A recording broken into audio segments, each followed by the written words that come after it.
Welcome to the What If podcast with your hosts, Spencer Worth Davis and Ryan Copperrood. Do it. Do it now. Don't think about it. Just do it. Yeah, that is correct. That is exactly what I'm assuming you've done by now, right? Okay, I didn't do it, Fucking hell, bro. but I'm doing it. What is stopping you? No, I said I'm doing it.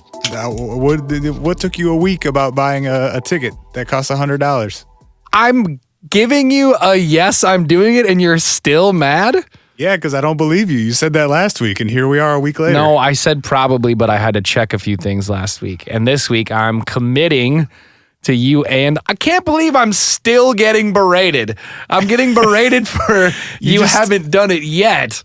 I don't trust you now, man. It's like 2 fucking months away. Yeah. Yeah, okay, I've got time to buy a $100 plane ticket, my guy. Oh, man. I can't believe this. I gave you what you wanted. Dan, I'm fucking going, Dan. I'm going to Colorado with you fucking assholes.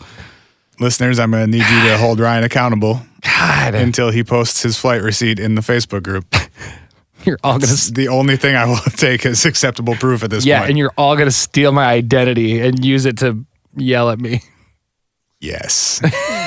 We'll open up accounts in your name and do cool shit for you because you refuse to for some reason. All of a sudden, I start just getting Amazon boxes of very strange things. We will totally steal Ryan, we're helping. We will totally steal your identity and make your life better, bro. I mean, that should be a service. Can we offer that service for people? Just like crowd-sourced life coaching. Yeah, but it's more like you remember when we did that episode where we talked about like the people in Japan who have to get out of a bad situation and they pay like a specific group the to vanished.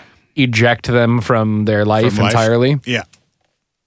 I feel like we should do that, but we should just be like, hey, turn over your social security number and like we're not gonna buy stuff for us. We're just you're gonna wake up in like 2 weeks and you're gonna have a way cooler life.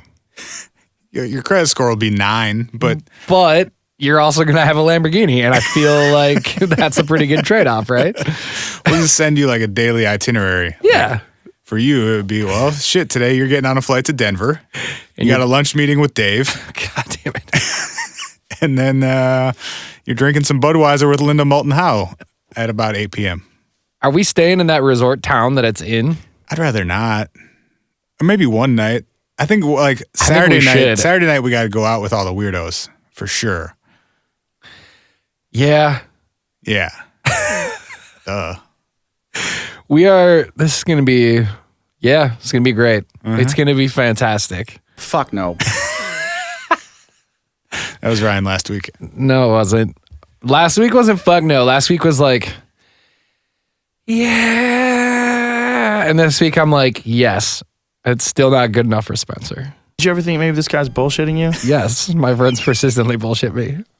No, I feel like we are the bullshitty right now. What do you mean? Don't believe you. You're saying I'm bullshitting you? Yeah, I need to see some receipts. You need it. All just right. one. I tell you what, I'll buy it in between break. Perfect. When is it? What are the events or what are the dates again? Ryan, we've been over this, bro. May what is it? It's the 4th through the 6th. May 4th through the 6th. Yeah. Okay, guys. I'm going. Spencer's going. According to Correspondent. Libsyn, we have like a couple hundred people in Denver that listen to us. So if you guys want to like hang out one of those nights, we're down to do that. Yeah. Cool. Yeah. We could do that. Yeah. We could meet at a cool bar and drink beers together and talk about aliens. Yeah, we could. And we're going to need your help. We're going to need your help, guys. Like, where do we go? Where's a cool place to do that? Oh, also, if anyone has connections to venues and they want anyone to DJ in Denver. I'll play music somewhere. Dan will play music somewhere. I'll be a hype man and get real drunk and yell. Perfect. We bring a party. We do. You want to talk about... Did you ever think maybe this guy's bullshitting you? Mo UFO, bro. You want to talk about our guy Tom real quick UFO. before we get into the Mo UFO bro of tomorrow? What if you saw a UFO part 2? Dude. Is it only 2? I think this is only our second time we've actually specifically done.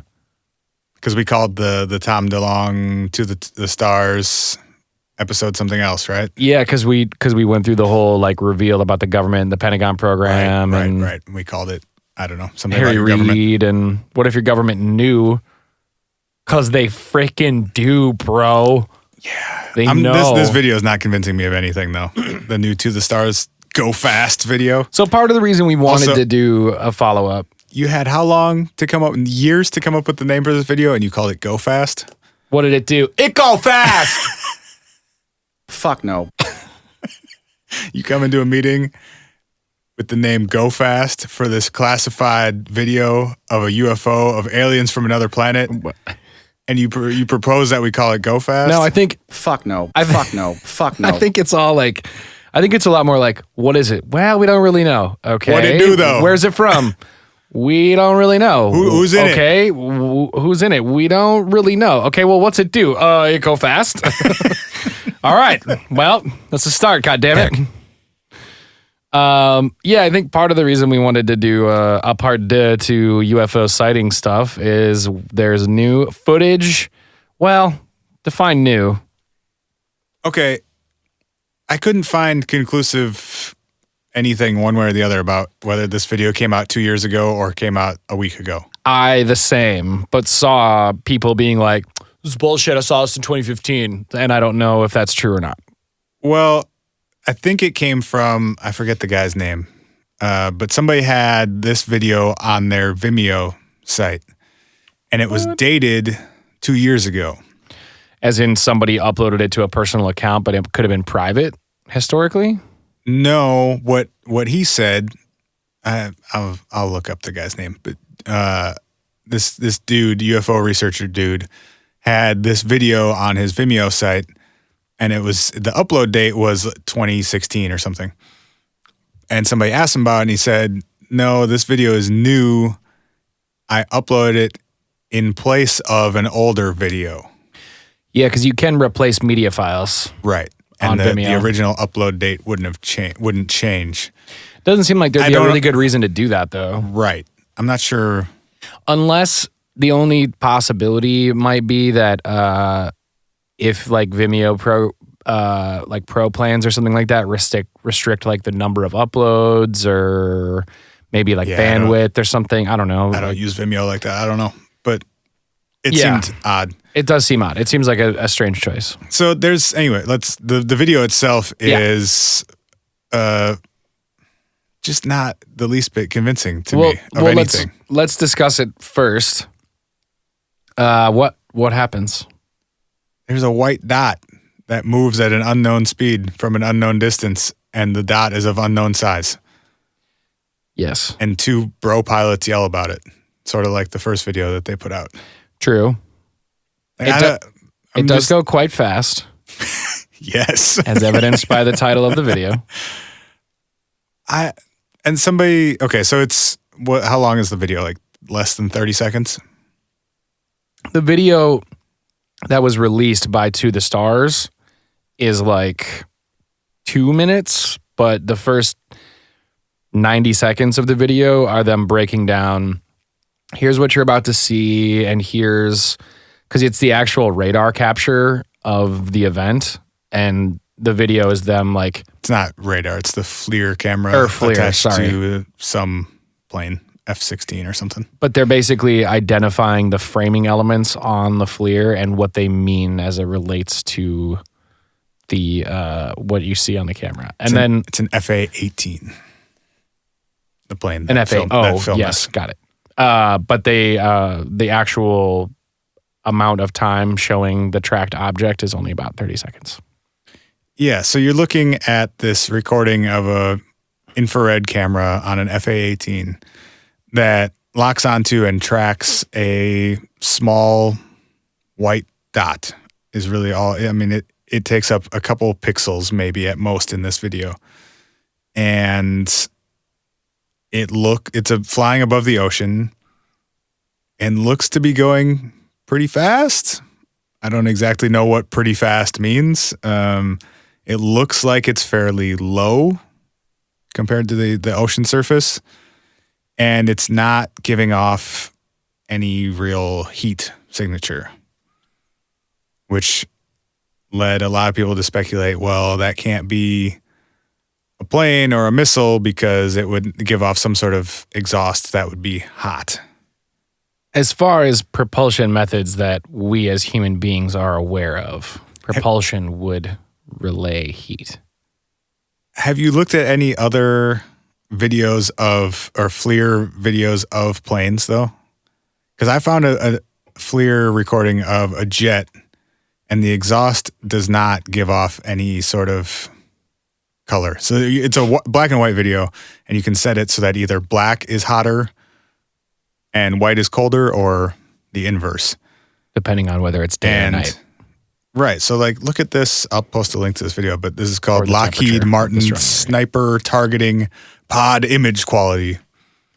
I'll turn this so Ryan can see. But like, look at the back of that jet. Yeah. There's nothing there. It's totally gray and transparent. Yeah, but that's a jet. Right. That's what I'm saying. It's giving off a bunch of heat that's not registering on this FLIR camera.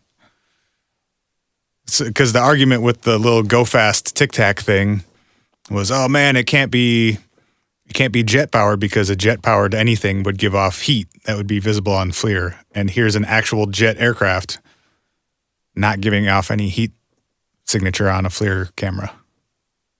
Yes. I mean, yes. I guess. So I guess what I'm getting at is it like, therefore, is it possible that these dudes tracked a missile? I guess I would say I'm far less likely to believe that two U.S. fighter pilots who are like highly trained pilots. Never sounds like it once they put the audio on these things. Well, oh, bro, what the fuck, bro? It's like Tom wrote the fucking dialogue for these. Bro, it's a thing, bro. Fuck yeah. Look at the fucking fast thing, dude. Fuck no. It go fast. Fuck no. Those are my thoughts on this video. Yeah, I guess, I don't know. The way that I look at this type thing is that there's a lot of people who are smarter than I am that have looked at this radar capture and believe it to be something weirder and more impressive than I think you do. That's how I feel. Like, I'm not saying... What is that something then? We don't know. That's sort of the point, right? I guess. I mean, that is by definition what a UFO is and is designed to be. I don't know. I don't know what it is, but I think that's part of what makes it interesting is that it's people who are, in my mind, a lot smarter than I am, have examined this footage and said, that's strange. Like, not just the pilots themselves, but people after the fact have seen it and said, there's something unique and different and like shocking about what we're seeing. And I feel like, I don't know. I mean, I get what you're saying about like the heat and the propulsion stuff, but for a thing like that to be like, it doesn't have any sign of wings, and from the angle that you're seeing, you can see... We have no idea what distance we're viewing this from, though. No, but when you look at it, you can see definition of actual waves, so you can have like some sort of... it's down... I mean, for those that haven't seen it yet, it's kind of all over the place. I mean, you can go to the Stars or whatever. It's all over. But I mean... couldn't that very easily be a drone of some kind? I would say yes, except for the fact that aren't they projecting that this thing was flying at like somewhere in the realm of 450 to 550 miles per hour? I think I read that somewhere. Yeah, that's not mentioned in the video, but maybe. I can't remember where I saw that. Maybe it was just someone was speculating. The speed and altitude of the plane that had the FLIR camera on it that filmed this. But yes. Okay. Unless you know... So it's looking down from 25,000 feet at the ocean. Got it.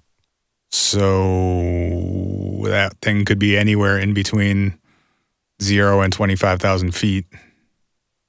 Right. I mean, I also know that, like, again, I'm going to sound like a fucking idiot here, but, like, I know that people who are smarter than us have sightline ways of, like, trying to figure out how fast things are, or at least approximating it. So if they're, I mean, how fast, like, what is the fastest drone that we have right now? Do we even know? Publicly or the military? Well, there's that. I'm just reading they have the transcript of the pilot's conversation at the bottom of this video. Which Whoa, got it.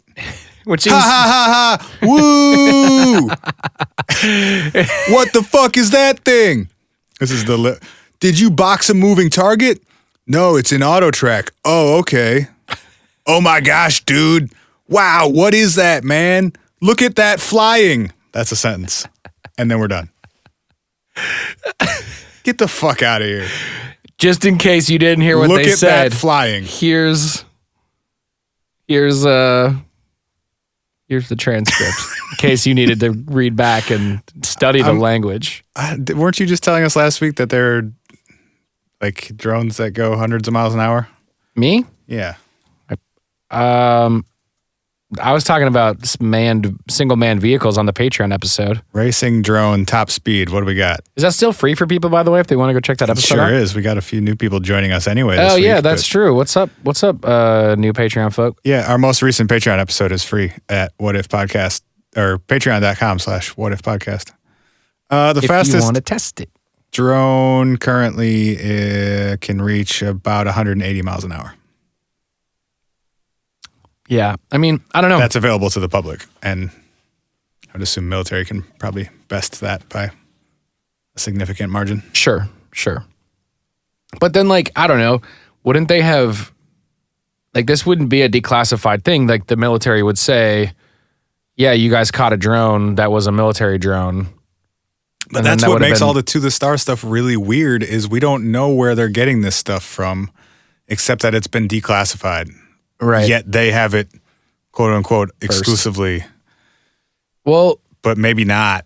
Like the whole, and it's just really messy in terms of how, like maybe the military concluded that, yes, this was a thing we can identify. Therefore, yeah, we don't care. Do whatever you want with it.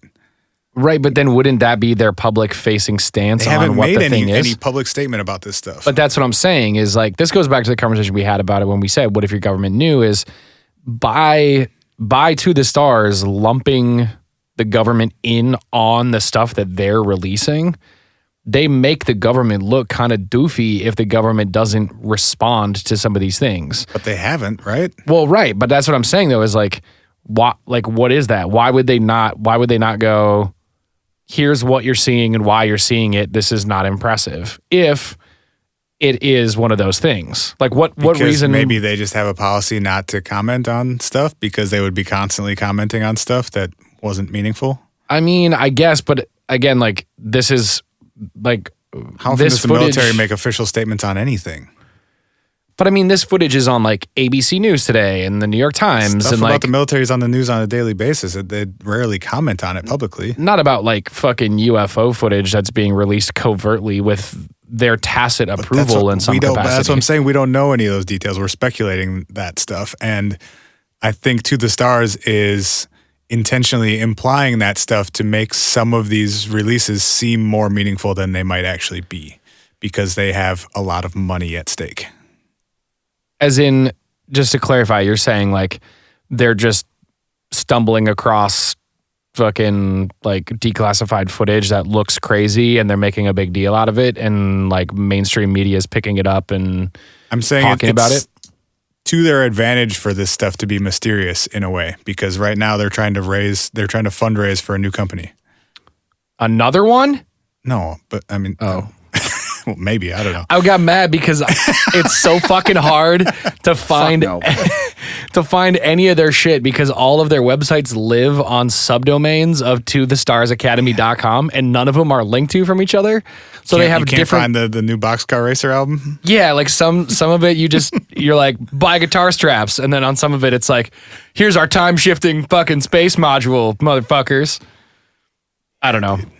Did you ever think maybe this guy's bullshitting you? Yes, all the time. That's all I think about Tom DeLonge. Every time I see him or I hear him talk, he can't talk about that. All right, that's enough about that, dude. I mean, I guess, yeah. I don't know. I will close away from that, dude. I will say, I think this is more interesting than you think it is. I still think we have no idea what it is. Done. Welsh All right. UFOs or Belgian UFOs? Belgian UFOs sound delicious. I don't know much about Welsh food, but I bet Ooh. there could be some delicious ones too. I bet it's not. Oh, Shots fired, Wales. dear Fuck with me. dear Welsh listeners, My I grandpa apologize came from your place. on behalf of Spencer. Sounds lovely, but your food is gray. Take it away, man. All let's right. do Welsh UFOs first. All right. What you got? Show me what you got. Show me what you got. Hey, show me what. Show me what. Shout out to whoever it was in the What If Podcast Facebook group who was like, every morning when I go in to check the chicken coop for eggs, I yell, show me what you got. I was like, that's amazing. And That's a great use of Rick and Morty quotes. also, if you played it loud enough through a speaker in the chicken coop, it might scare all the eggs out of the chickens. They'd be like, oh shit. Egg, and breakfast. Broad Haven School. Broad Haven School. We got another bunch of kids at school seeing a UFO story. Oh, dip. Last time we did this, we interviewed, I'm forgetting his name. The Randall guy that- Nickerson, Randall Nickerson. director of Aerial Phenomena. Whatever happened to that documentary? Yeah, they're still working on it. Are they? Yeah. You should hit him up and be like, hey, man, let's see it. Show us what Show you me got. what Yeah, you there you go. got. 1977 in Wales, February 4th of 1977. There were a bunch of students at the Broad Haven School, about 15 of them, who were out at recess, and they saw a cigar-shaped domed object, roughly the size of a car, land in a field about 200 yards away from their school. They said it had a flashing red light on it, and the students watched the object for about 5 minutes. It was silver. It had windows around the outside of it, a door, and a runway that came down from the door when the craft landed. Take me to your leader. Some of the students claimed that they saw a being get out of the craft. Some did not. They came back in. It was another situation where it was primarily the students reporting this. It sounds oddly similar to the aerial phenomenon. Very similar, except How, 17 years prior or something. Yeah, because it was 94 was the Yeah, I aerial? think so. Yeah, I think that's right. So students came back inside, and the teacher separated them and had them each draw what they had seen. And I was Instagramming some of those drawings earlier today. If you go check out our IG at What If Pod, right? I think Yeah, so, that's correct. They all drew a craft that looked pretty similar. It was sort of a saucer or cigar-shaped craft, domed on top, windows around the outside, etc. I feel like sometimes we talk about when things like this happen, we're like, oh, could the kids have been influenced by X, Y, or Z? And I feel like Wales is one of those locations I don't think I've ever literally heard one UFO story come from. Not to say that there haven't been sightings there. Oh boy. Oh, just wait. I got a bunch. Oh, Billy. So, wow, that's weird. There's a guy named Billy who saw a UFO in this story. Oh, shit. So can see that the was fucking 77, and future. it got a bunch of coverage in the press, both locally and internationally. BBC followed up on it. Lots of people came to Wales to investigate this incident, and it was kind of written off eventually as either a bunch of kids making something up or seeing something that they misinterpreted, or a couple people came forth later and said, we hoaxed that. We put on some weird silver suits and went and walked around in a field and scared some kids, which is kind of an asshole. You're a piece of shit. Asshole thing to do to a bunch of kids. That is pretty fucked up. But as an isolated incident, okay, could have been hoax. Could have been a bunch of kids seeing something that they saw a helicopter and a guy in a flight suit get out or something. Yeah. But they would have, Right. they would have realized what a helicopter was. Right. Turns out there were a ton of UFO sightings happening before and after this event all over Wales. Really? Yeah. From 76 to 78, there were tons. It sounds like we staged the whole, I've never heard of that being a, but it's true. I was literally saying that because I was like, oh yeah, I've never heard that word come up or that country come up before. There were enough sightings that a gentleman named Peter Paget, as in Bob Saget, but Peter and with a P instead of an S. Got it.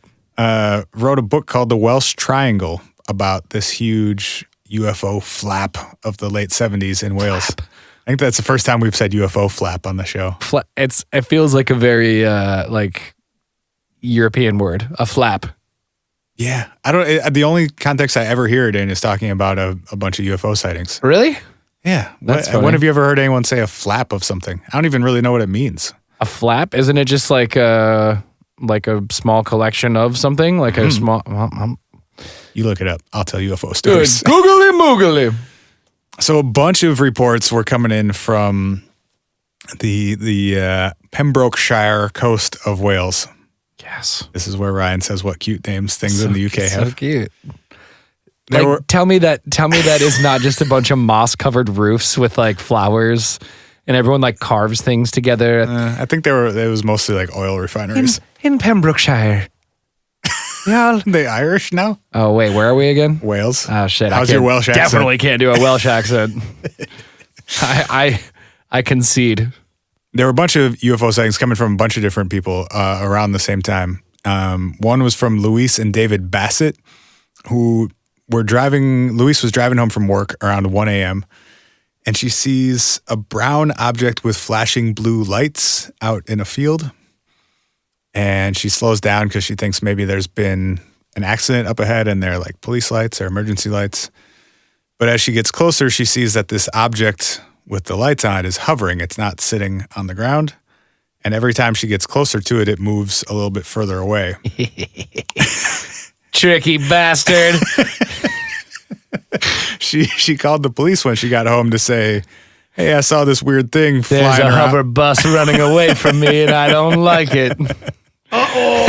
And Also, it's brown. well, she wanted to see, like, was there an emergency vehicle out there and Yeah. it was some sort of optical illusion, or maybe it was just like an ambulance driving away from me and it looked weird or something. And she learned that there were no emergency vehicles in the area, and that many people had issues with their TVs and radios that evening. Ooh. And she also noticed as she got closer to the object that her radio would cut out. So there was some sort of Field. some sort of interference going on. A flap is a state of agitation, similar to a fuss, a commotion, a stir, a hubbub, a storm, UFO a hubbub. dither, a tizzy, Those are all really a good. brouhaha. Great That's word. it. We're going with UFO Brouhaha from I now have on. not been able to say the word brouhaha in I don't know how many years, but boy, that is a good one. I've probably said that word single digits in my whole life. That's probably true. I just doubled the total amount of times I've said Brouhaha in my life. I probably only said it when I Tank, hear brouhaha. someone's. Oh, that's really good. Shark Tank, brouhaha. I've probably only ever said it when someone says brouhaha, and I go brouhaha. What? That's about it. There's probably a stupid fucking craft brewery somewhere in Minneapolis called Brouhaha. If They there, do like stand up and shitty craft beer. if there isn't, can we open it? Fuck no.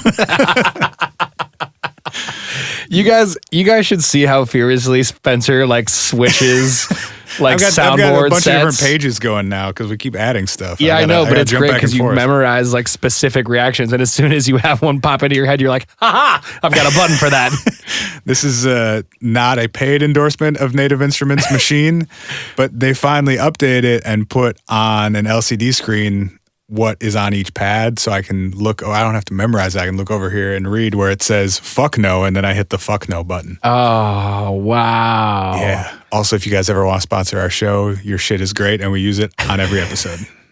True But story. it's also really expensive, so please send us free things. Please help. Please help. Please send help. SOS. John Petts was a Welsh artist who was working late one night in the studio, also around 1 a.m. He looks out his window and he sees what he called a horizontal strip of light in the sky that was sort of a pale gold color. He said it was sort of cigar-shaped, but it came to a point at either end. And he described it as being like the things that you use on a loom to like loop the the fabric It's a shuttle, through. isn't it? They call it a shuttle. And they send it back and forth. A Yeah. Weaver's shuttle. He described it as looking like one of those things. Cool. He watched it for a few minutes before the light simply switched off, he said. Disappeared. All right. And several of his neighbors reported seeing the same thing both on that night and on several nights prior to that. So there were tons of reports coming in from all over Wales of these dome-shaped objects, low hovering lights. There was one of a fireball dropping a shower of sparks below it. Oh, cool. Which is not a UFO I've ever heard of before. That sounds a lot like a asteroid or a meteorite of some kind. Yeah, except it was flying at like 10 feet and slowly. Oh, cool. Yeah. Oh, that's way cooler. Yeah, and way more dangerous, it sounds like. It does. He was dropping off its little meteorite children into the field. Some guy was standing in his front yard and just gets bumped from behind. Like, oh, excuse me. There's a meteor there. Pardon me. That's a fucking fireball, Just huh? passing through. I thought for a second, you were going to be like, there's just a guy running through the field and he's on fire. just dropping, Yeah, there was dropping this, little bits of fire. There was this like 6 foot tall screaming object. It seemed like it was on fire. It was moving very slowly through Dropping the fields. little small bits of fire as it went. Small bits of limbs. It's weird when it went by me. It sounded a lot like His head fell off. probably last. There was one family who was especially. Oh, wait. I forgot about one. One woman, so the crazy fireball thing, but one woman said that she saw an rotating orange circle in the sky. Cool. And depending on what angle it was at, it looked either like a circle or sort of a sphere or sort of like a crescent shape. Okay. But there was a raised spot in the center of it that she said was like a nose poking out. And that when she looked at it closely, like through binoculars, around the outside of this circle was a ring of flames. And this thing was just hanging out in the sky for a while. It's like the personification of the sun. What the fuck was that? Or it was one of those portals from Skinwalker Ranch that interdimensional Bigfoot travels through. Man, we did. And the TIE fighters. I was actually, you know what's funny? I was going to say some of this actually sounds a little bit vaguely reminiscent of that. Like lit vehicles in fields and fucking Man on fire. Yeah, and like circular fucking things of light or flame or portals or Yeah, it does sound kind of strangely familiar. It's going to get more familiar almost. Uh-oh. There was one family that was especially plagued by weird UFO shit. The Coombs family. It started when Pauline Coombs was driving home with her 2 kids in the car. This was now April of 77. So just 2 months after the school sighting. Got it. She's driving home at night and they're about a mile from their house when she sees a light in the sky in front of her car and it's getting larger. And she realizes that this light is coming towards their car and it's about the size of a football and it comes right at the windshield, but then at the last second goes up and over the car. What the fuck? And then turns around and starts following the car, flying like kind of next to and a little bit behind it. She's thoroughly freaked out, floors it, 'cause she's like, I'm a mile from home. Fuck this. I'm just going to get home and get away from this weird flying football thing. Yeah. And she starts driving like 80 miles an hour. And this thing is keeping pace with her. And now also shooting out a little beam of light from the bottom of it. What? Like a little scanning something. Bro, I'm excited to get to Belgian UFOs eventually because there's some pretty interesting connections. And that's much later and in a different place. As about a mile later, as she's turning onto their property, the car dies. Like everything just shuts off, all the all the electrical, everything. They ditch the car and just run the last 100 yards to their house. And she gets the kids inside and is telling her husband. How did he get the gun? Well, yeah, she's telling her husband, like, there's this weird flying football orb that's trying to murder us all. Can you come take a look at it? And as he can you keep the door shut? As he opens the door, they see it just like flying off into the distance. Okay. 2 weeks later, her nephew Mark was playing outside, and this was in the same town in Wales. He was playing outside when he saw a roughly 6 foot tall man in a silver suit walking towards him. So he's wearing this like silver spacesuit looking thing. It looks like maybe it's inflated. And he's wearing gloves, boots, and a helmet. But the helmet is square. It's not a round helmet. This dude just has like a cube on top of his shoulders. I go fast. Is I human? Does I look human to you, human person? Hello, human. I go fast. I wear a helmet too. Bro, that's a cube. Is your head okay? I am like you, human. That'd be so much more efficient. Think if your head was just a perfect cube. Efficient? How so? Think of all the places you could fit your head into that you can't now. I don't think that's true. I don't think that's how that works. Oh man, I barely got through that sentence. It was so stupid. We found our weekly meme. He's got this cube head. It'd be way harder to make hats, actually. It'd be way harder to do a lot of stuff.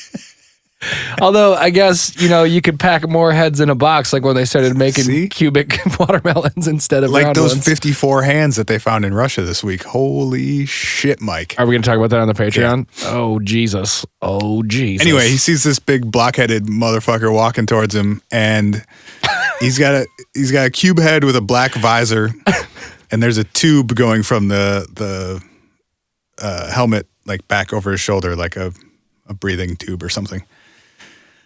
Mark runs the fuck away from him back to his house. Good call, Mark. Your parents raised you right. He gets his dad, and they go back out there looking for the weird spaceman.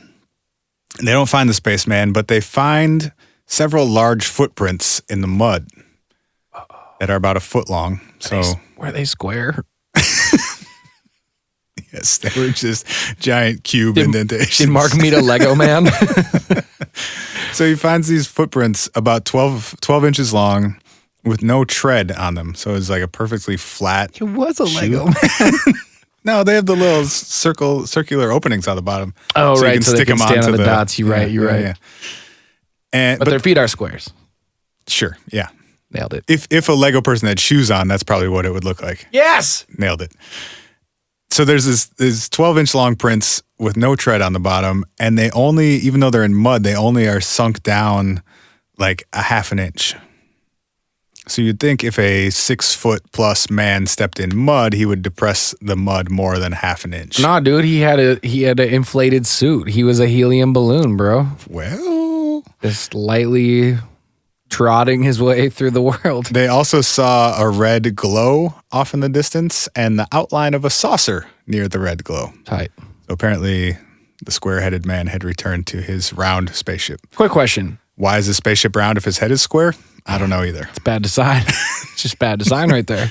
Where is all this info coming from? Is this all from like a book, or is this just like a compilation of reports from after the fact? So the Broad Haven school sighting has been documented in many, many places. These other stories are coming from a book called The Welsh Triangle by Peter Paget. Okay, got it. No relation to Bob Saget. No relation. Another kid in the area saw a UFO 2 days later and was also chased by a silver flying football. A man... A lot of fucking football playing going on. Yeah, a man in a village 4 miles away reported seeing a large man in a silver suit wandering around. Back to the Coombs, 2 weeks later, Pauline and Billy, her husband... Whoa, Billy. ...are watching TV around 1 a.m., Also weird that a lot of these are happening at or around 1 a.m. Yeah, scheduled stuff is always strange. And they're sitting in their living room watching a movie. And they have this big, like, bay window in their living room looking out onto... They lived on a farm, so there's, like, nobody around them just looking out into their farm. And Billy looks up at one point and sees a man who he says is at least 7 feet tall. Okay. Standing outside this bay window because he knew that the top of this window was 6'6". Yep. And this guy was significantly taller than the top of the window frame. Maybe he was just floating real good though. Well, he was wearing a silver spacesuit. Yes. Yes, he's helium filled, bruh. with a square helmet and visor with the tube running over his shoulder. And he's sitting in his living room watching this silver-suited 7-foot-tall man walking up to his house. And as the guy gets closer to the house, the TV goes out and starts showing only static. This guy gets about 4 feet away from the window, the spaceman does, and just stands outside the window staring at the two of them inside. And they do this for a few minutes. Sort of just like... Really? Yeah. Really? Sort of entranced by this minute bowl inside a helium balloon outside their window. I don't last a half a second before I'm like running, screaming from my house. Right. I think most people have that reaction. You're going to run away, or you're going to try and kill the balloon spaceman. Though I will say this certainly is along the lines of some of the stuff we've seen where people feel like they're not doing the thing they would be doing or should be doing in the moment that... Or they're being compelled to do something out of the ordinary. In that moment. Yeah. So they're sort of entranced, just staring at this guy for a few minutes. The spaceman, or whatever it is, finally moves after about 3 minutes. And they realize how weird it is that they're standing in their living room staring at a man in a silver suit outside. Hey man, did you see that? One of them runs upstairs to check on their kids. The other one runs to call the cops. They call the police. Police come out to the house. Spaceman has left. The police... excuse me, Mr. Spaceman? The police seemed nervous and declined to search the property before they left. I mean, I get it. Which part? Yeah, no, this isn't my job. Well, it sort of is. If you're saying there's a person on your property staring in your window. Yeah, but only if he's a person. If you're like, hey, there's a 7-foot-tall guy in a silver spacesuit who's roaming around my house, I'd be like, cool, have a good night. You would not make a very good police officer. That's 100% why that is not my line of work. The next morning, however, they noticed, though, that a rose bush near where the spaceman had been standing was badly burned. So maybe he was giving off some sort of weird... Maybe he was the radiation. guy running through the field on fire. Perhaps. And then he stopped and just paused. Two of their kids a few days later were down closer to the coast, and they see 3 UFOs in the sky. One is very low, hovering about 50 feet off the ground. One is slightly higher, and then there's... Jesus, this list of fucking weird shit is like never ending. Yeah, most of this is from the same family, This too. is... Wow, see, And that within- always within a worries me though, 2-week man. period. Were they just being fucking weirdos together? But, All right, keep going. well, no, I mean, to your point, maybe. But also you have reports from other people in the area, other people throughout the UK. True. You have 15 kids who all saw something similar True. 2 months Before- prior. Yeah, way before, yeah. What would concern me a little bit is if it all happened after the very publicized school sighting. Right. If there was nothing before that, and then it was only a bunch of stuff in like the 2 to 3 months after, Yeah. maybe. And then the kids are just getting progressively more creative as Right. time goes on. I don't know. Right. But they see these 3 UFOs. One's about 50 feet off the ground. One is slightly higher than that. And then one is way the fuck up there. It's just sort of a dot in the sky. Tight. The lowest UFO drops a ladder down into the field that these kids are hanging out in. So they hide in these like tall grass. And they watch as a silver-suited man comes out of the UFO. He fit the description of the previously seen silver-suited men. Yep. Or whatever they are. The UFO then drops down a bright red fluorescent box into the field. It was his head. His head fell off. There it is. The children, as soon as so they drop this box down into the field with the guy climbs back up into the UFO and the UFOs leave. However, they see as this dude is running back to the UFO, he's taking like these big, long, bouncing strides, and they see him jump over like an 8-foot high fence just in a single bound. Cool. So he may be helium minute bull. and or dunking on your ass. Huh? He's gonna dunk on you. Oh, I got the little the thing at the bottom of the rim that attaches to the backboard yesterday. This is a dunk update. Dunk update. Dunk up. We dunk need date 2018. Can we make a sounder for Yes. dunk update? Dunk update 2018. I'm just gonna play the. Yes, I'll do that during the break. Okay. I'll give you a dunk update after the break. It just reminded me. All right. So this dude jumps off into this UFO. It flies away, but they left the box there, so the kids go looking for the little red glowing box in the field. Yeah. They can't find it. But when they get home, they're both covered with this like horrible rash / burn all over their bodies. And they both went to the doctor about it. The doctor couldn't figure out what it was other than some sort of allergic reaction to something. And it went away within a few days. Right? The stuff with the Coombs family eventually just sort of stopped. But there were reports for the next almost year of UFOs all over Wales and the UK. And there was even another report of a silver-suited spaceman just outside of London in February of 77. So a full year after the... 77 or 78? 77? Yeah, 77. Is that... I thought... right. That would have been the exact same time as the school sighting. The exact same time. Brookhaven was February of 77. But far away. Yeah. So the spaceman was also in London that same month, apparently.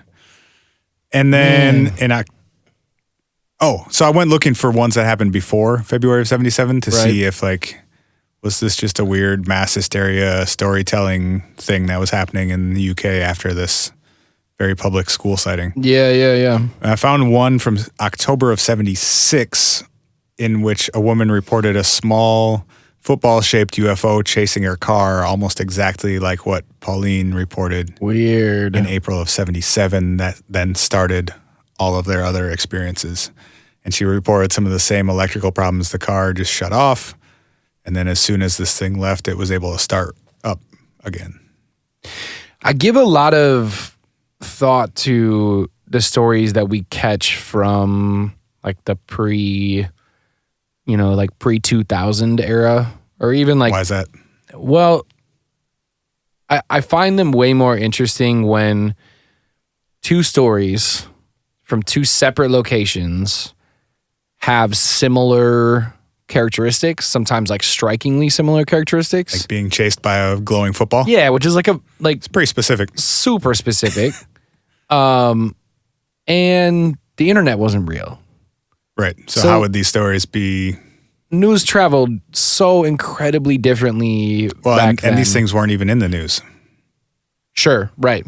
It would have had to be word of mouth spreading these somehow. I mean, the kids' school thing made the news, like you said. But but from Wales to London? Right. And that's what I mean. Stories probably aren't spreading. Well, you said the BBC came and talked to them and shit. Right, but I'm saying the ones that happened before that incident weren't publicized at all. Right. It's not really even, I mean, if you think about it, it's weird, but it's not really newsworthy in its own right. Usually, unless it's newsworthy if a man walks out of a fucking flying spaceship and talks to a group of 30 kids who then draw similar fucking illustrations of his spaceship. But if one fucking lady says a football chased her car because it was on fire and killed her car while she was driving, that's okay, cool. You should probably stop drinking and driving because you sound like you're crazy. It's one of those that's so... It's so stupid sounding that you would never make it up. Right. Why? And then it happens again somewhere else. Right.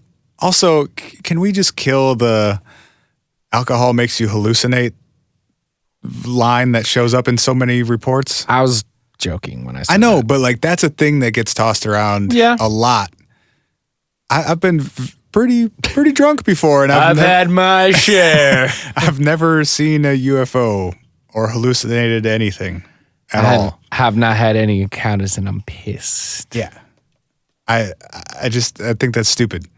Do we just I get that a drunk person is less reliable in general. But I think it's also I think many people would insert it as a, I don't know what the word is, like it's a placeholder for being under the influence. Sure. In general for people. Sure. You know, like for there being a lack of specificity around someone potentially being on something, people are like, oh, you're Right. Well, then just start the story with like, Diane ate several grams of mushrooms. Well, right, but that's what I'm saying is that it's a lot less like hard to, or a lot Be more honest hard with to, like, me, UFO investigators. That's all I'm trying to say. I can handle casual drug use. In fact, I do. If Brian ate 3 tabs of acid before he went out on Thursday night, let me know. Yeah. I need the real story. This is also an extremely important factor in us understanding Brian's story. Right. And if you tell me Brian was drunk, I will not believe that was what caused that. If Diane saw a bunch of bouncing basketballs talking to her, but she just ripped a huge hit of DMT, well, not really a story. I mean, it's still a good story. If you drank 3 Budweisers and then saw bouncing basketballs talking to you, different. Very different. Different AF, you might say. Different AF. That went super long because we got mad about Tom DeLonge. You want to take a break still and then come back and talk about waffles? Yeah, waffles. Waffle-shaped craft? We could. We also might need to just do another part, or we could go long this week. I don't care. All right, let's go long this week then. Okay. We'll give you guys a big Tom DeLonge. beefy episode. We will not give you Tom DeLonge. No Fuck more. no. Fuck no. Too much. We gave you too much Tom DeLonge already. All right, we'll take a quick break, and I got a really interesting story that is colloquially referred to as the Belgian Wave. Flying breakfast. A 3-month period of UFO sightings in Belgium that were pretty well documented, and we're going to talk about them. Unidentified flying breakfast. We'll be right back.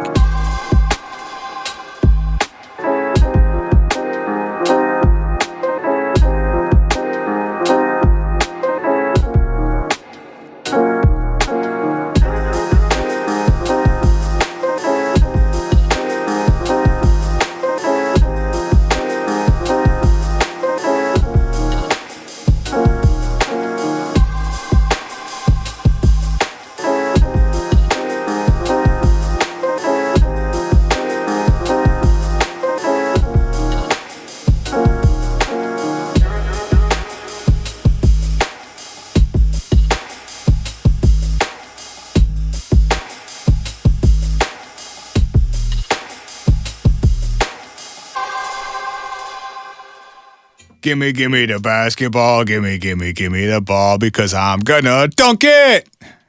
That one's far better. Far better.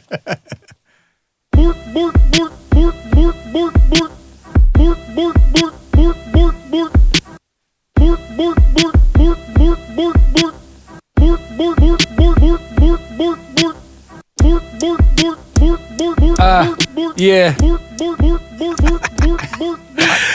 I'll get down with nothing. It's got a bad taste. Swedish chef, please, will you make me some pancakes? Talk about aliens today, I'm not hating. And while you're making cakes, please pass the bacon. We're going long today and we don't give a fuck. And by the way, I like my eggs sunny side up. Yeah, we're going to Belgium now, and while you're at it, pass the juice in the loud. I mean, it's just a little bit of floor weed. It's all good. I'm just trying to smoke your tree. Just kidding, drugs are cool. While you're at it, pour me a glass of gruel. What up? Breakfast foods. Breakfast foods. You want a dunk update? A dunk date? Dunk Dunk tank? We'll workshop. Dunk tank. Yes, this update is now 100% called Dunk Tank 2018. Yes. So I got to turn that down a little bit. Sorry, we're sorry about your ears. We'll leave it in the background though. I was at the Y the other day. And so last time when I attempted my max vert, so we're calling it max vert, I got the bottom of the backboard, the little padded bit. Mm-hmm. Last time, or yesterday, Yep. I got not the rim, but like the square orange part that attaches to the backboard. Yeah, slightly higher than the bottom of the backboard. But definitely not the rim. I got that. Nice. So in like a week and a half, that's like an inch at least. What has your mode of dunking progress been specifically? You mean like what's my your regimen? Physical activity of choice? Oh, well, we went over this last time, didn't we? Well, I'm just saying in the past week, what have you been doing? Oh, right. I've been hooping a lot and then doing a lot of leg lifts and then a lot of like active, I gotta turn this shit off. A lot of like jump roping and then like side to side jumps and just standing under the hoop and jumping straight up, box jumps, shit like that. You're serious about this? Yeah, fuck yeah. You're trying to dunk a basketball? Fuck yeah. I don't have the time DeLonge, but oh, fuck yeah. Oh, man. Let's go. Dude. I still got like a foot to go, but we're going to get there. Yeah, you do. Yeah. No, you it's do. all right. That's true. Sorry, I got time. How tall are you? 5'10"? Time, baby. Yeah. Yeah, you got a ways to go, man. I got like 9 months or so to make it happen. Okay. All right. Vertical's going up. Weight's going down. My man about to be crushing. Tell me about flying waffles. Flying waffles, it's not a UFO, it's just a waffle in the sky. Unidentified flying omelets. I hope it's a Western. Or a Denver. Unidentified flying omelets is also our new band name. We have one at least once an episode. This is definitely we our should new start one. auctioning them off. Auctioning off band names? Mm-hmm. That, or we should just buy all the domains and be like, one day someone will think unidentified flying omelets is a great name for a restaurant. That involves us spending money instead of making money. Patreon.com/whatifpodcast. True. I still own robotgrandma.biz. If you go to robotgrandma.biz, it goes to the website. Perfect. How's that investment working out for you? I mean, I think it's hilarious. So great. I should probably, now that we actually have Robot Grandma t-shirts on shop.whatifpodcast.com, I should probably just redirect robotgrandma.biz to that would make more sense. The shop I itself. bet no one goes to that website though, except Rob, so it's probably fine. But I use robotgrandma.biz in all of my personal social media accounts for the URL you go to. That's pretty good. Because I feel like if you go to Twitter and you look at my profile and it says robotgrandma.biz, you're going to be like, excuse me? I have to know what's behind door number 3, right, sir. Smart. All right. You're a marketing genius, Copperwood. Woo woo! Let's go. Woo woo! Will you tell me about the omelets, bro? November 29th, 1989, outside of Eupen, Belgium, southeastern region of Belgium. It's only about 7 miles west of the German border. It's also southeast of Brussels, which is sort of centrally located in the country of Belgium. Flying vegetables. Brussels sprouts. On the night of the 29th, Heinrich Nickel and Hubert von Montigny, I think. Ooh, Montigny? I bet it's not. Montigny? Montigny? Montigny? Hubert Mutiny. Hubert Mutiny. Hugh Mutiny. Are driving... Heinrich and Hubert? Heinrich and Hubert. What a pair. I know, right? Belgian people, man. Killing it with the names. I need friends with cooler names. Dude, seriously. Maybe we could call these guys up. Heinrich and Hubert are in the Belgian army and they're on their normal patrol route that they do. Take a truck, drive around, make sure things are cool. They're driving at night and off in the distance, they start to see something weird. It's not an omelet, but what it is pretty bright light where it shouldn't be. Their patrol route was through a lot of farmland kind of in that region. Because like I said, it was outside of Eupen, so a little more rural. And there's a farmer's field up ahead that they're sort of driving towards and the light's getting closer. Not necessarily moving, but they're moving closer towards it. Because they're a football driving. It was not a football. Not as far as I could tell. It was not a football. But actually, it's funny that you say that because the way that they likened the level of lit that this area was. How lit was your encounter, Hubert? It was so lit. They compared it to similarly bright as a football field. Now, they were probably talking about a different football. Wait, what was as bright as a football field? The light that was... And how bright is a football field? That comparison doesn't help me at all. I mean, I think they meant more like stadium as lights? bright as like stadium lights. Okay. Coming from over- one object. Yes, coming from above and down onto the field itself. And the way that they describe what they were seeing was a immense triangular platform in the sky with 3 lights on each of the corners of the triangle that were the main source of the football field-esque brightness, with a center orange or red flashing light. You think this is what inspired Kanye's last tour? Oh, yeah. We did see him on his A flying platform flying light-up platform. with a Kanye on top. It was Kanye, guys. Just one. Was he? Yeah, he was probably around in '89. Young baby Kanye. Yeah, he's definitely around because he's older than we are. And I was born... Is he? Yeah. He's 30 something. Yeah, I guess he's got to be. Yeah, he's like... Kanye is like... Isn't he almost 40 now? Oh. Kane West. Just kidding. Kanye. Don't call him Kane. That's fucked up. Yeah, he's 40. Damn. He was born in 77. Did you see the motherfucker on Twitter who's doing the March Madness bracket with Kanye West songs? And it's all Twitter polling. Whoa. Dude, it's so awesome. Every round is a Twitter poll. 64 of them? Yeah. Damn. And they're going to do it Twitter poll by Twitter poll, round by round for a week at a time until they get to what they believe to be the all-time greatest Kanye West song. It's a phenomenal idea. That sounds like a lot of fun. I voted on the entire first round and loved every minute of it. I was like, this guy's a fucking genius. All right, so we got a flying... So it was not Kanye West on top of the platform in the Belgian field. Yep. But it was this fucking crazy platform. And so Heinrich and Hubert are a little bit freaked out and they radio into their army dispatch. He's basically the radio back home guy. His name is Albert Kreitz. And actually, there's a pretty cool mini documentary on this on YouTube. And all these guys get interviewed about their experience, which is pretty interesting. You get some firsthand accounts of what they saw. So Kreitz is an army radio dispatcher, and they basically tell him, hey, there's this big ass fucking triangle in the sky. It's very bright. It's not making any noise. It's kind of just hovering there. And he's like, okay, guys, like, that's pretty fucking weird. But he can't see it, so he's just sort of like, all right, I guess I'll write it down. Don't touch it. Yeah, maybe leave, I guess. They crack some jokes about maybe Santa Claus is trying to land because it's late November going on December, I guess. And they kind of leave it at that. Apparently, minutes later, after they call in from the army building in UPenn, which is a notable enough city. I don't know what the population is, but like they have tallish buildings. The army office is up high in one of the buildings, and Kreitz actually looks out the window and he himself sees something bright off in the distance. So they're thinking that Kreitz is now seeing what they're seeing from far away from like a triangulated location.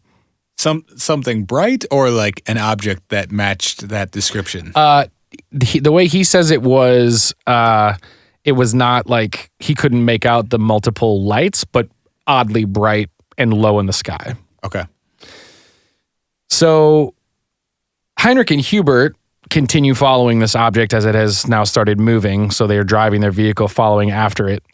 And in the interview, Heinrich says, this is a quote, on each side of the object, there was kind of a laser beam and a ball that was leaving the object and coming back as if the ball were trying to measure something. So it was easy for us to keep track of the object in the sky. Was it going out towards something or just it seemed sort of random? It looks like it was off over UPenn, but apparently they say towards the forest, and I don't actually know what the little extendo ball. Oh. Would it like go out to another object? Yes, hit it, and then come return? back. Yes, Okay. as he was saying, as if it was like trying to measure distance between the things it was bouncing off of. Okay. They said for a full 30 minutes, the object continued to hover off in the distance past UPenn towards the forest. And I don't know what direction necessarily that is from UPenn, but Sure. there is a notable forest, I guess, near it.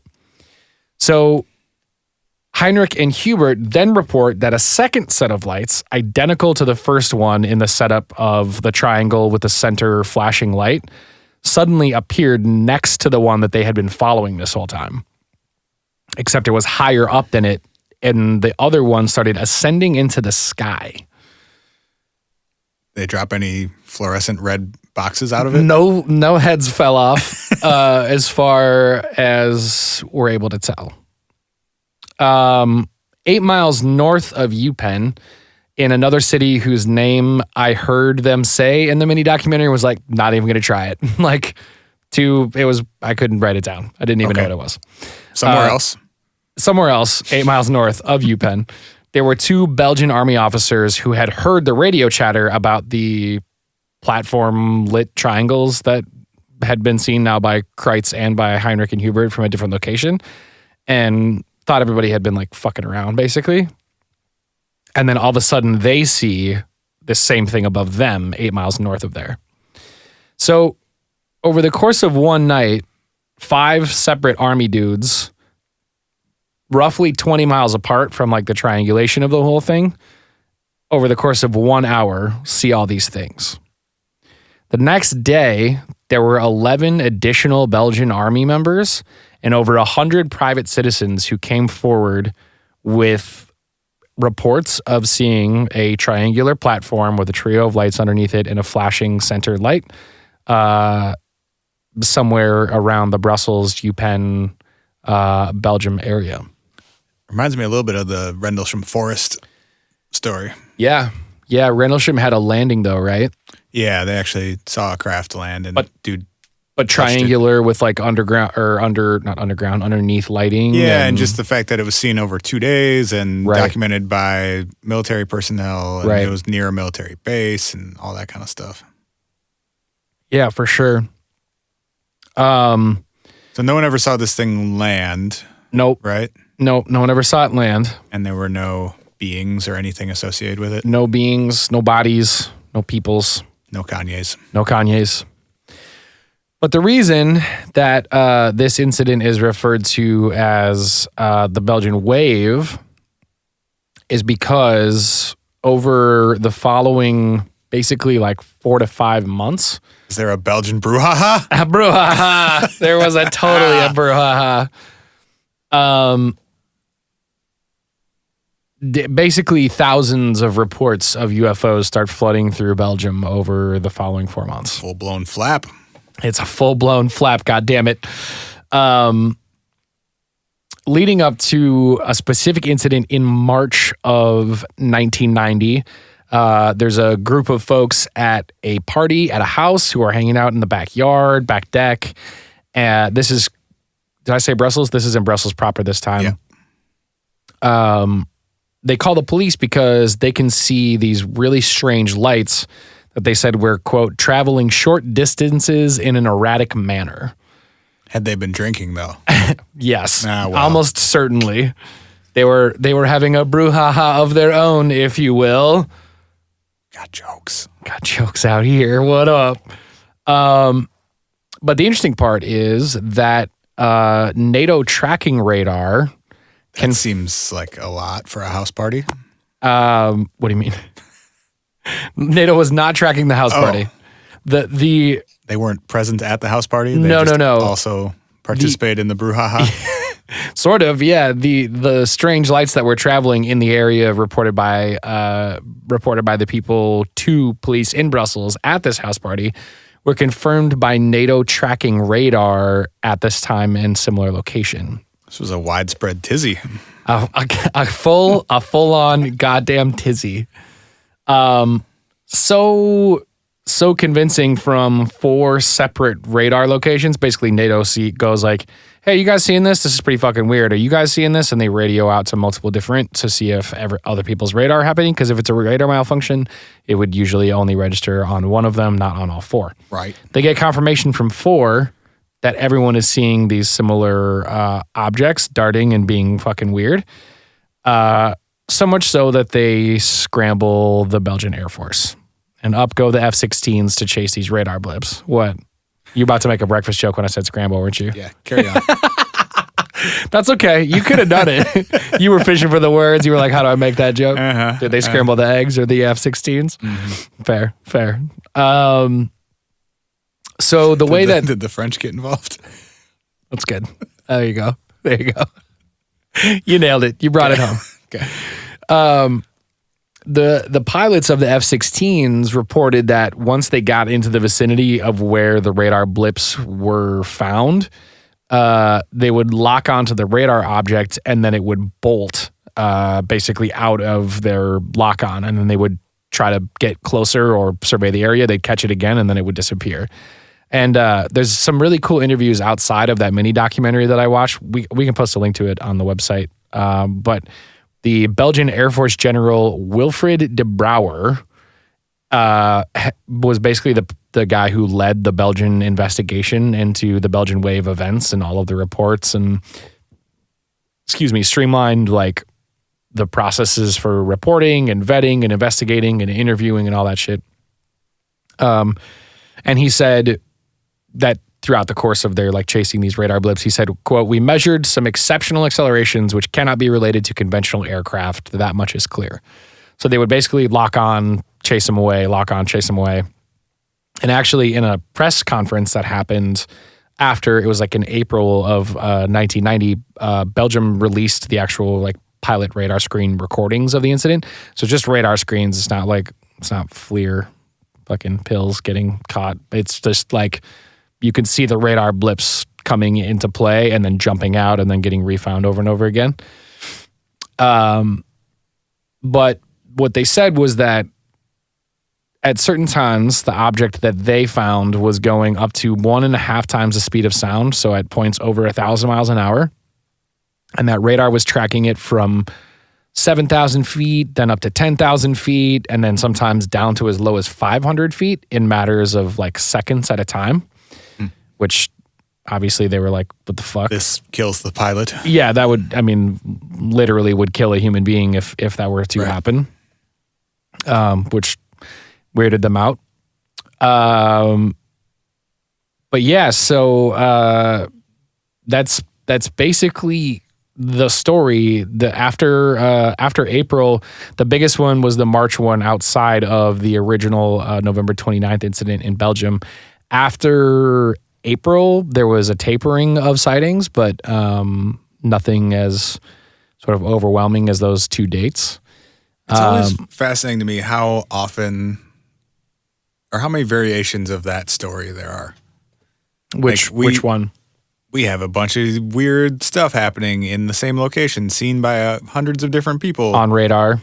And we look into it and we don't know what happened. And then it happens again a couple years later in a different location and again somewhere else. And it's well documented and seen by a bunch of people over a long period of time and over distance. And we just still don't know. Right. Like that. If a 7-foot tall square-headed spaceman is walking around in a field, you should be able to figure out one way or the other what the fuck is happening. Right. If you're seeing aircraft over and over again doing things that seem to be impossible, after a few decades, it seems like you should be able to figure out what's happening. For sure. I mean, the way that that Air Force general talks about the period of time, that 5-month period of time that they call the Belgian Wave, he says he estimates that from the amount of people that reported, and then they've also talked to a lot of people after the fact in the areas where people reported and said, like, did you see anything? And they were like, well, yeah, but I thought I was fucking crazy, so I wasn't going to say anything about it. They think that over 10,000 people in Belgium during this 5-month long period of time saw something. They had thousands of real reports, and they believe it was thousands more who would have seen but didn't say anything. Right. For every report you get, there are probably several people who aren't going to like go to the police or say anything about it. Right. And I feel you, man. I think like, especially when we talk about this type stuff, I'm always mostly fascinated by, it wasn't nothing, right? Like it couldn't have been nothing, because nothing doesn't manifest on radar in 4 locations and in the eyes of 10,000 people over the course of 5 months. Like nothing, yes, we could talk about mass delusion and mass hysteria. We could talk about all that stuff. But still, that's not what that is. It can't be. I mean, scientifically can't be Well, that. and there aren't doesn't mean it can't be something else. there aren't even good examples of delusions or hysteria on that level either. Right. True. Like that's not a good explanation anyway. True. And then when you add in, the physical, or whatever you want to call it, but like radar and confirmation in various ways. Right. And the cool thing too about this mini documentary is like, they're literally, it's an old documentary. I think it came out in the early 90s. So What's it called? I can't remember what the actual name of it is. Well, that doesn't help. But it was like a 16-minute clip from something. I just kind of scrubbed it to get the story and then pulled from a bunch of different locations. We'll post a link to it. I'll find it. Okay. But I mean, it's actually like, it's military, like Belgian military guys in military garb. Some of them who are very young, some who are older, being like, yeah, it was fucking weird. Like just owning it up and talking like it's, like I'm just saying what I saw. I don't know, man. Like there's a couple theories that I saw tossed around, but somebody was like, was it a blimp or was it helicopters? Fuck no. I mean, I'm inclined to agree with that. A triangular blimp? Right. Well, you know how people are like, was it 3 blimps with 3 separate lights or lights in weird places? Or, I mean, but I don't know. I mean, even that is like, why were there 3 blimps flying around then? Too. And since when do they go 1,000 miles an hour? Yeah, and when planes show up to check on them, they're That's the shit that always leaving sight. Yeah, people put forth these hypotheses that make even less sense. Like a blimp doesn't explain anything about the story you just told. Right. The one thing that I saw that was interesting was there's this rumored aircraft program called Aurora. Have you heard about the Aurora program before? No. It was basically like the code name for a plane that was potentially being developed at Area 51, which was triangular in nature, and it was supposed to be this supersonic airplane that could travel at speeds of like upwards of 2,500 to 5,000 miles an hour. So it was like 5 times the speed of sound, and was like supposed to be a surveillance plane. And I was like, okay, so you're saying that hypothetically speaking, a triangular plane that was being developed in Nevada and the United States showed up over Belgium multiple months in a row in weird different locations. And it wasn't going 5,000 miles an hour. It was hovering for periods of time. Measuring stuff with a laser? Like it's like, I mean, I don't know. Right. That's more of a stretch. Yeah, that's more of a stretch for me than that being a fucking UFO. Like, it's more of a stretch than saying we don't know what it was, for sure. Yeah, that for sure. And then I'd way rather be like, no, that was probably fucking aliens than be like, yeah, the U.S. government decided to fly a 5,000 mile per hour ship at 0 miles per hour over Belgium for some reason. Like, that ship being in that area doesn't seem totally impossible, but the low level measuring trees with a laser shit doesn't make any sense. Right. And also like not making a sound in the way that we understand those things to make sounds. Like if that thing's breaking the sound barrier. So do we have airplanes that can hover? I mean, we've got whatever the one is that's got the fucking, the jets that like turn on it. What the fuck is that thing called? I don't know. It's like the one that can take the off turny vertically jet. And then they turny McJet. But like, no, not really. Yeah. And even if it this were, was when 90 it would be a something? jet engine that would be making a fuckload of noise.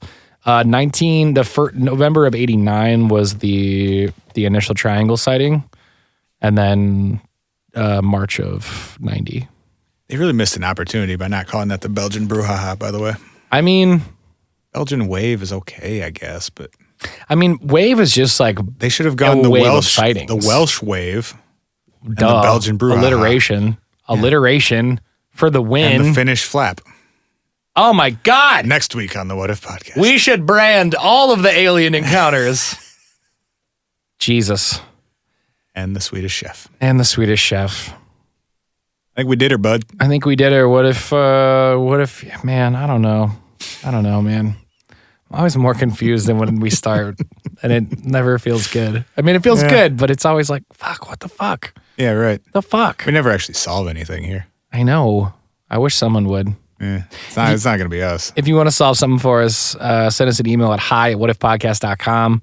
Like Spencer said, we've been a little more active on the gram. You can follow us on Instagram at whatifpod. Spencer documents his edits of the show and research. You can get a clue into what this coming week's episode is about. Also, shout out to our email this week. It blew up. 0 assholes emailed us. And a bunch of dope people sent us cool shit. Well done, team. Well done, team. Proud of you guys. Yeah, but you should also say a bunch of people sent some really dope shit in. People. Yeah, right. No. Yeah. Anybody worth individually? I mean, you're all worth individually shouting out. But any cool info we got? Shout out to Eric G. I hope you recover quickly, my dude. Oh yeah, for sure. I saw that too. Get well. Oh, and just because this question has come up a few times recently, the music on our show, I make it. Yeah. I make music. Yes. You can listen to it on like Spotify or Apple Music or any of those things if you search for Big Cats, C-A-T-S. Yeah, when Spencer makes a beat from the Swedish Chef and I rap over it, that's just a very teeny tiny part of the fact that we actually do make music. It's actually my day job. Yeah. Yeah. So yeah, I'll throw a link in the description of this one. But yeah, for sure. I got music that isn't 15 seconds long out there in the world that you can check out if you want. Shout out to Alex and Malcolm and Claire just joined the Patreon and Eric and fucking there's so many people that hit us up this week. That's awesome. And lastly, that Patreon episode is going to be free for another few days or something if you want to go listen to it. And if you want to throw us $5, you get an extra episode every week and a huge back catalog of episodes. Every week. I can't believe we do that, but we do double the amount of free podcasts. Yeah, boy. All right. So we love you guys, and as always, we'll see you next week. See you next time on another episode of the What If Podcast. Learn more at www.whatifpodcast.com.